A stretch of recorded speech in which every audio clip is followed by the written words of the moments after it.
మొత్తానికి రావణ్ మాట్లాడే వ్యక్తే, కానీ రావణ్ అడ్డదారులోకి తీసుకెళ్లిన వ్యక్తి కూడా ముఖ్యంగా ప్రకాష్ రాజ్, అదేవిధంగా ఈ తులసిచంద్ లాంటి వాళ్ళు ఇంకా సపోర్ట్ చేస్తున్నారు. సిగ్గుపడాలి మీరందరూ. వాని జీవితాన్ని ఆగం చేసింది మీరు, వాడిని జైలు పోయేటట్టు చేసింది మీరు, వాడికి బెయిల్ రాకుండా వాడు బయటకు వస్తే వాడిని పర్మనెంట్ గా జైల్లో ఉండేలా చేసింది కూడా మీరే. ప్రశ్నించే గొంతు నన్ను ఆపితే 100 మంది ఎవరు రారు నీ గురించి. ఎవరు వస్తారు? 100 మంది వస్తారు. ఎప్పటి నీ గురించి నువ్వు మంచిగా మాట్లాడి సమాజం పట్ల బాధ్యతగా ఉంటే నీ వెనకాల 100 మంది మేమే వచ్చేవాళ్ళం, కానీ నీ వెనక ఎవరు రారు. గుర్తుపెట్టుకో జోసఫ్, అనవసరంగా నీ జీవితాన్ని ఆగం చేసుకున్నావు.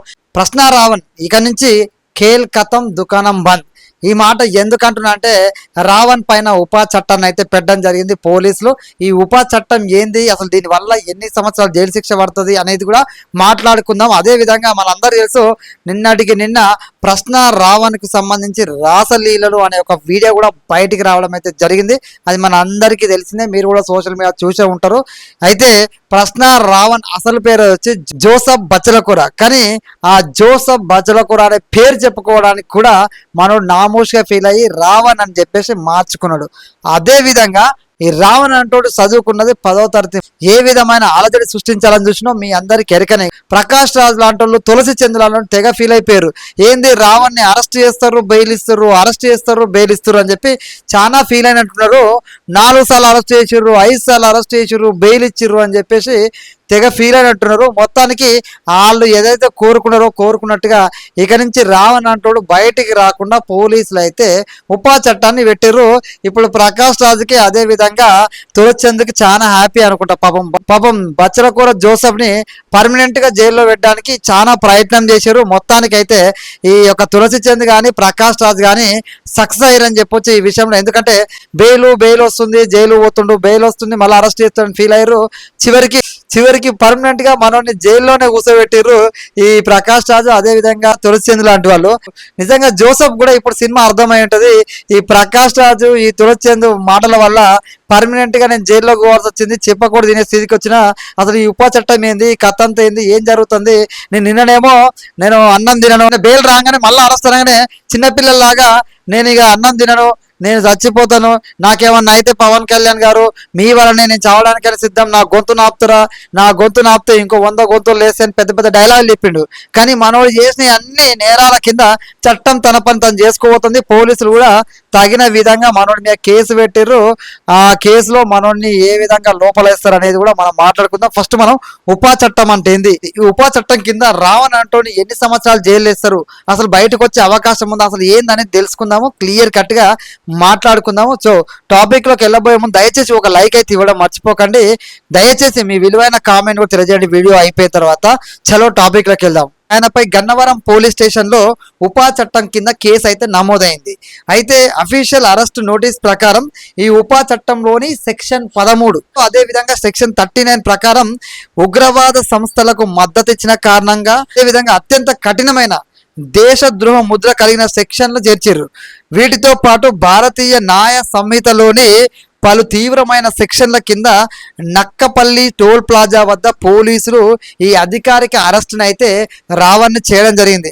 సాధారణంగా క్రిమినల్ చట్టాలతోటి పోల్చుకుంటే ఈ ఉపా చట్టం చాలా భిన్నమైనది. అయితే సాధారణంగా క్రిమినల్ కేసులు పెడితే అతను అరెస్ట్ చేస్తారు, జడ్జి ముందు హాజరుపరుస్తారు, తనకి బెయిల్ ఇయ్యన్నా వద్దా అని నిర్ణయిస్తాడు.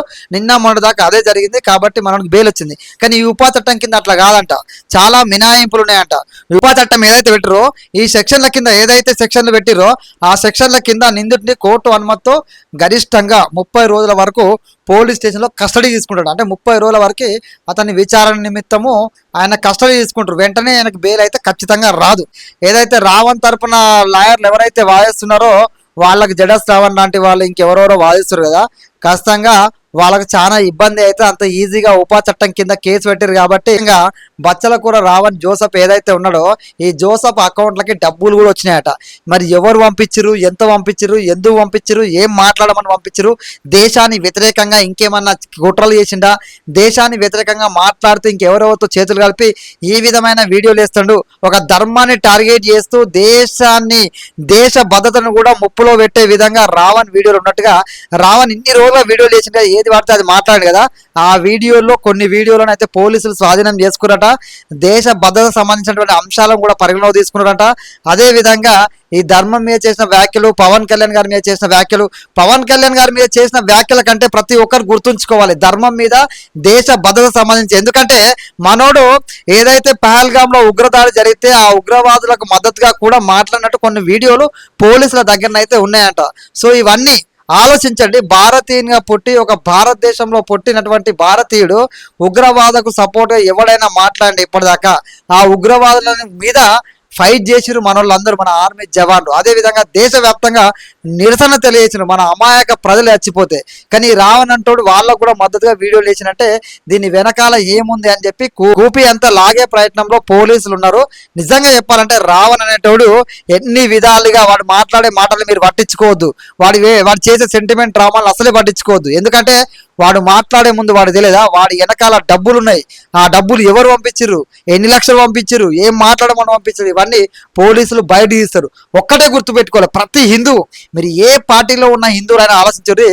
రావణ్ అనేటోడు సనాతన ధర్మాన్ని ఎంత నీచాతి నిజంగా సనాతుల ధర్మం అని చెప్పి మాట్లాడిండో ఈ ఒక్క విషయం చాలు వాడిని బొక్కల వేసి బయటికి రాకుండా చేయడానికి ప్రతి హిందువు ఆలోచన చేయాలి.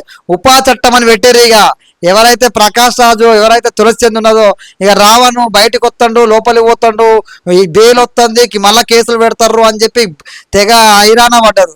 వాళ్ళ దయ వల్ల రావణ్ పూర్తిగా లోపలికి వెళ్ళిపోయింది. ఇక బయటకు వచ్చే అవకాశం లేదు. ఇక ఈ తులసి చంద్ ఏం చేస్తుంది, ఈ ప్రకాష్ రాజు అంటాడు ఏం చేస్తాడో చూడాలి. ఎందుకంటే వీళ్ళు కింద బండి రోడ్ల మీద దొరినా కూడా ఖచ్చితంగా మనోడికైతే బెయిల్ వచ్చే సమస్య ఉండదు. ఖచ్చితంగా పోలీసులు వాళ్ళదైన స్టైల్లో ట్రీట్మెంట్ ఇస్తారు, అంటే దర్యాప్తు చేస్తారు. కోర్టు కూడా తన పరిధిలో ఏ విధంగా ఉంటుందో పోలీసులకు ఖచ్చితంగా అప్పచెప్తుంది. కోర్టు అయితే అంత ఈజీగా ఇలాంటి కేసుల్లో బెయిల్ అయితే ఇయ్యదు. గుర్తుపెట్టుకొని రావణ్ అంటోడు బంగ్లాదేశ్లో చచ్చిపోయినటువంటి మన హిందూ సోదరుని అతి క్రూరంగా చెట్టు గట్టేసి ఏ విధంగా చంపారనేది మన అందరూ తెలుసు. అలాంటి దాంట్లో కూడా వీడు బంగ్లాదేశ్లో ఎవరో చచ్చిపోతే లేకినా కొడుకు అని మాట్లాడిన అత్యంత వేస్ట్ గాడు వీడు. ఎక్కడో బంగ్లాదేశ్లో పుట్టిన లేకినా కొడుకులు హిందువులు వాళ్ళు కావాలంట. ఎందుకంటే మన దేశంలో ఉండే క్రిస్టియన్ వాళ్ళు కానీ, ముస్లిం సోదరులు కానీ, ఇంకా ఏ మతం వాళ్ళైనా కానీ వేరే దేశంలో ఉన్నటువంటి వాళ్ళ మతానికి సంబంధించిన వాళ్ళని గౌరవిస్తారా లేదా? అదేవిధంగా వేరే దేశంలో ఒక హిందూ సోదరుని మానవత్వ కోణంలో, అది కూడా హిందూ అని కాదు, మానవత్వ కోణంలో ఎవరైనా ఆ విధంగా అతి క్రూరంగా చంపేస్తే ఖచ్చితంగా దాని మీద రియాక్ట్ అవుతారా లేదా అనేది ప్రతి ఒక్కరు గుండె మీద చేసి ఆలోచించుకోరు. ఎందుకంటే మన భారతదేశంలో సనాతన ధర్మాన్ని పాటించే ప్రతి ఒక్కరు అందరినీ గౌరవిస్తాడు. ఇప్పటికీ అందరం అన్నదమ్ముల లెక్క కలిసి ఉంటున్నాం. ఇది భారతదేశం, సువిశాల దేశం, అన్ని మతాలను సమానంగా గౌరవించే దేశం ఇది. అన్ని మతాల ప్రజలు సమానంగా జీవించే దేశం ఇది. ఇలాంటి దేశంలో రావణ్ అంటోడు ఎక్కడో బంగ్లాదేశ్లో చనిపోయిన హిందువుని దీప్ చంద్రదాస్ని లేకి నా కొడుకని మాట్లాడితే ఎవరికి కోపం రాదు చెప్పండి? అంటే వీడు ఒక అక్కడ ఉన్న వాళ్ళ మీద కాదు, ఇక్కడ ఉన్న వాళ్ళ మీద వీడి కోపమే కదా. అసలు వీడు ఇట్లా మాట్లాడడం కాదు, వీడి వెనకాల చాలా ఉంది. వీడు 10వ తరగతి చదివి మధ్యలో ఆపేసి జాబ్ చేస్తే అక్కడ ఉన్న అమ్మాయిలను బ్లాక్మెయిల్ చేసి వాళ్ళ వీడియోలు చేసి నిన్న విడుదలైనాయి కదా రావణ్ రాసలేరు అని చెప్పేసి ఎంతమంది అమ్మాయిల జీవితాలతో వీడు ఆడుకున్నాడో, వీడు ఒక ఆఫీస్ మెయింటైన్ చేస్తాడు, ఆఫీస్లో ఎంతమంది అమ్మాయిలను ఇబ్బంది పెట్టిండో అనేది ఒకసారి ఆలోచన చేయండి. ఒక ఆడపిల్లకు అన్యాయం చేస్తే ఈ సో కాల్డ్ జర్నలిస్టులు అని చెప్పుకుంటూ అందరూ పవన్ కళ్యాణ్ మీద వాడి ఏడ్చారు కదా. బండి సంజయ్ అనే విషయం కొడుకు విషయంలో బాధపడ్డారు కదా. మరి ఈ రావణ్ అంటోని విషయం కూడా మీద మీరు అట్నే స్పందించాలి కదా. వాడు ఒక అమ్మాయితోటి ఏ విధంగా ఇబ్బంది పెట్టే విధంగా బ్లాక్ మెయిల్ చేసిండు, దానికి సంబంధించిన వీడియోలు వచ్చినాయి కదా. మరి రావణ్ అంటోని మీద ఆ విధంగా ఎందుకు స్పందిస్తలేరు? బండి సంజయ్ అంటే ఒక పెద్ద లీడరు, ఆయన కొడుకు గురించి మాట్లాడితే 10 మంది మనం దేక్తారు, 10 రూపాయలు ఎన్నికేసుకోవచ్చు అనుకుంటున్నారా? పవన్ కళ్యాణ్ గారి గురించి మాట్లాడితే ఫేమస్ అయిపోదాం అనుకుంటున్నారా? పెద్ద వాళ్ళ విషయంలో మాత్రమే మీరు స్పందిస్తారా మీరు ఫేమస్ అవడం కోసం? ఇట్లాంటి రావణ్ అనే లుచ్చాగాడి గురించి ఎందుకు స్పందించట్లేదు? వాడు చేసిన తప్పుల గురించి ఎందుకు మాట్లాడలేదు? ఎందుకు వాడికి మద్దతుగా వాడికి సపోర్ట్ గా మీరు మాట్లాడుతున్నారు అనేది ప్రజలు ఆలోచన చేయండి.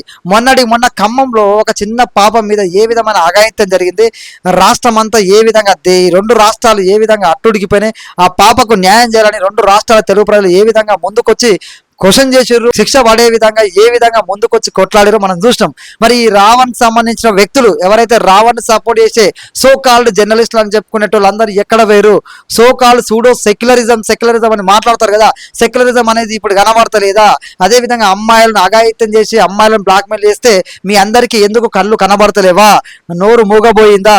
మీరు ఎందుకు మౌనంగా ఉన్నారు? రావణ్ బయటికి రావాలి అని చెప్పి కొట్లాడుతున్నారు కదా. మరి రావణ్ అంటూ సనాతన ధర్మాన్ని విమర్శిస్తే మీరు ఒప్పుకుంటారా? మా ధర్మం మీద ఎలాంటి దాడి చేసినా మీకు సమంజసమేనా? మీకు రావణ్ మీద ప్రేమ ఉండొచ్చు, కానీ కోట్ల మంది ఆరాధించే సనాతన ధర్మాన్ని, అదే విధంగా ఆరాధించే మా రాముణ్ణి, మా సీతమ్మను, మా ద్రౌపది దేవిని, ఇలా మా యొక్క దేవతల్ని వీడు అవమానిస్తే చూస్తూ ఊరుకోవడానికి మేము ఊరుకున్న చట్టాలు మాత్రం ఊరుకోవు, తగిన శిక్ష వేస్తాయి.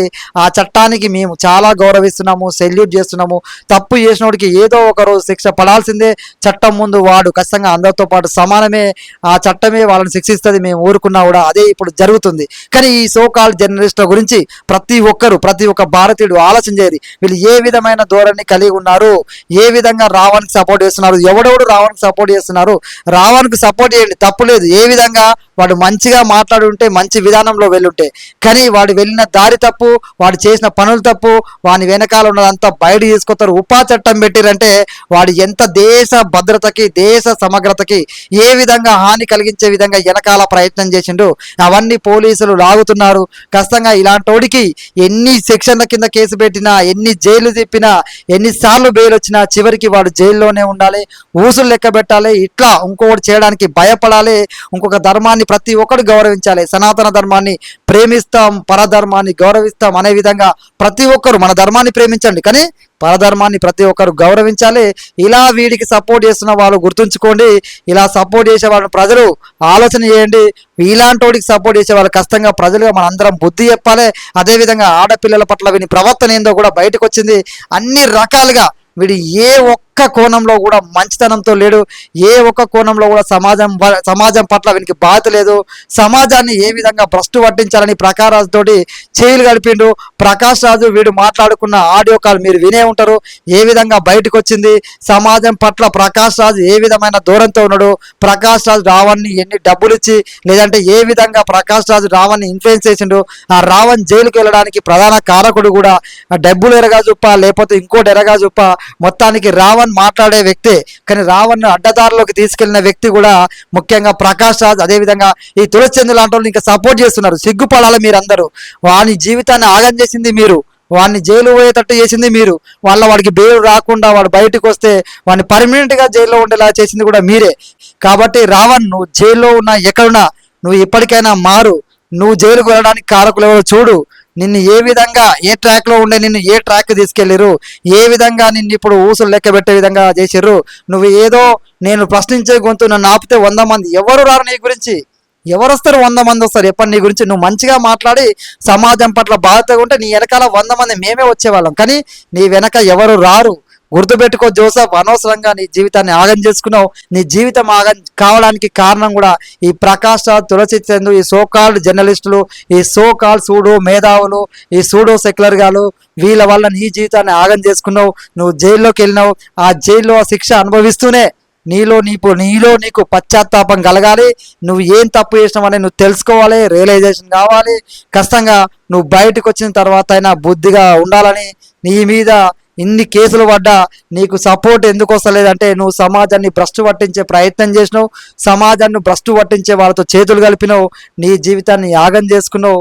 దయచేసి ఇక నుంచి అయినా మారు, బుద్ధిగా ఏదైతే శిక్ష ఉంటుందో ఆ శిక్ష అనుభవించు, బయటికి రా. వచ్చిన తర్వాత నీ తప్పును తెలుసుకో, ప్రజల దగ్గర క్షమాపణ కోరు, సనాతన ధర్మాన్ని విమర్శించిన క్షమాపణ కోరు, హిందూ దేవులను అవమానించినందుకు ఖచ్చితంగా క్షమాపణ కోరు. అప్పుడు సమాజం క్షమిస్తుంది. నిన్ను సమాజం అనేది క్షమించాలంటే నువ్వు తప్పులకు శిక్ష అనుభవించాలి, బయటకు వచ్చి క్షమాపణ చెప్పాలి. నువ్వు ఎవరినైతే నమ్మినవో వాళ్ళ గుణం కూడా నువ్వు తెలుసుకో, వాళ్ళు నేను ఏ విధంగా లోపలికి పంపించారు అనేది ఆలోచన చేసుకో. మీ అభిప్రాయాన్ని కూడా కామెంట్లో తెలియజేయండి. జై హింద్.